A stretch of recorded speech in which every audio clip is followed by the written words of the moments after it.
美国副国务卿来华的愿望终于成真，出门前是不是还得喊点口号，誓师壮胆？各位网友，大家好，我是罗小飞。美国那位副国务卿就是这个谢尔曼呐，一般翻译叫舍曼，咱们军事圈的人一般喜欢翻译成谢尔曼。他来不来中国呢？这事儿吵了很久了。前一段时间呢，也是媒体一通折腾啊，说美国人要来，中国拒绝了。后来又辟谣说了，这个中国没拒绝呀，中国政府说了，我们没有拒绝过呀。什么美国申请，中国拒绝，那没这回事儿。其实都是媒体编故事自嗨。然后呢，还有一群大 V 就是指责呀，说是美国政府在自导自演，说是一方面是准备来中国，一方面又说这个中国拒绝都是美国政府编的。其实我看了看中美两国政府发布的所有的公告里边，就没有看到过说什么一方求见、一方拒绝的任何消息。中方说的也是对此不发表任何意见，也没有说过美国要求这个见，只是说美国讲过，如果有可能就可以改变行程、改变安排。确确实实呢是有些这个报纸啊，有些大 V 啊编了个故事，自嗨了以后，结果一辟谣发现这个自个儿的故事编错了，然后就要想办法给自个儿找点脸。不过呢，这个不管大 V 们怎么说，美国这位副国务卿呢，反正是真的希望要来一次中国，并且明确了双方在天津要谈一谈。这回谈的结果可能也是为了以后中美首脑进行会晤先铺个路。在中美双方的表达中呢，我们仔细看一看，态度呢还不是很一样。中方还表达了过去的坚定立场，而美国态度跟以前有所不同。美国人说的是打算向北京展示负责任和健康的竞争可以是什么样子，以及美国希望确保复杂而有挑战性的两国关系存在护栏，以避免竞争变成冲突。不知道大家有没有看清楚美国这两句话所传达的信息？首先说要展示健康的竞争是什么样子，那么这个健康的样子是不是双方都认同呢？如果说是健康的样子，那起码这个健康的标准是双方都能认同的，必须是非敌意的，否则的话你说是健康的，我们不承认，你要怎么展示啊？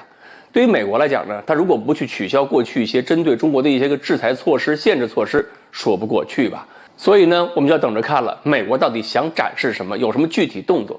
另一句话呢，就是说中美关系之间呢必须有个护栏。护栏是干嘛呀？是保护性的，是防止出圈的，在护栏里边是安全的。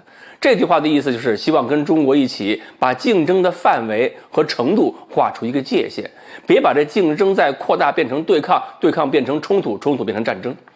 这两句话加在一起透露出个信息，就是说明美国已经意识到在上一个回合的博弈里边，美国没有打赢，而要想打赢，下一回合必须更加的硬碰硬，而美国也受不了这种硬碰硬的这种对抗了。中美两国之间的关系恐怕还是要稳定一点才行，竞争不能出圈啊。这等于是向中国也交了一张底牌，美国不打算真拼命了。不过呢，临出发的时候吧，美国人还有一句话对自己喊了一句，算是给自个儿提提气，说是从实力的地位出发与中国进行会谈。这句话我看了，让大家特别气愤，很多媒体就开始驳斥什么叫从实力的地位出发。上次中美2+2会谈的时候，我们就已经说过了，不承认你什么实力的地位，我们不吃这一套。不过我倒是觉得呀，美国人这次又说从实力的地位出发，我倒是可以欢迎美国真从这个角度来讨论问题，因为实力有很多种啊。美国人到中国来展示一下购买力，那也算实力嘛。要不要展示一下美国能够从中国买多少商品呢？所以呢，前两句话应该是给中国政府听的，摆出了一个可以谈，并且要把这个冲突控制起来的态度。说实话，这个态度比以前，尤其是比特朗普时代，已经算是恭谦多了。当然，对我们来讲，这种恭谦远远不够，只是表态不行，还得把一些措施具体落实到位，我们才觉得美国有诚意。至于说最后这句拿着实力来跟中国说话，我觉得更像是给美国国内听的。毕竟啊，美国国内两党也好，两个这个派别也好，吵来吵去，吵得还是蛮凶的。你对中国表示温和一些，在国内就是政治不正确了。所以美国这位副国务卿不喊句口号，不喝一碗壮行酒，不说一句18年后又是条好汉，恐怕要出美国那个门都不太容易啊。好，美国这位副国务卿到底是有底气还是没底气？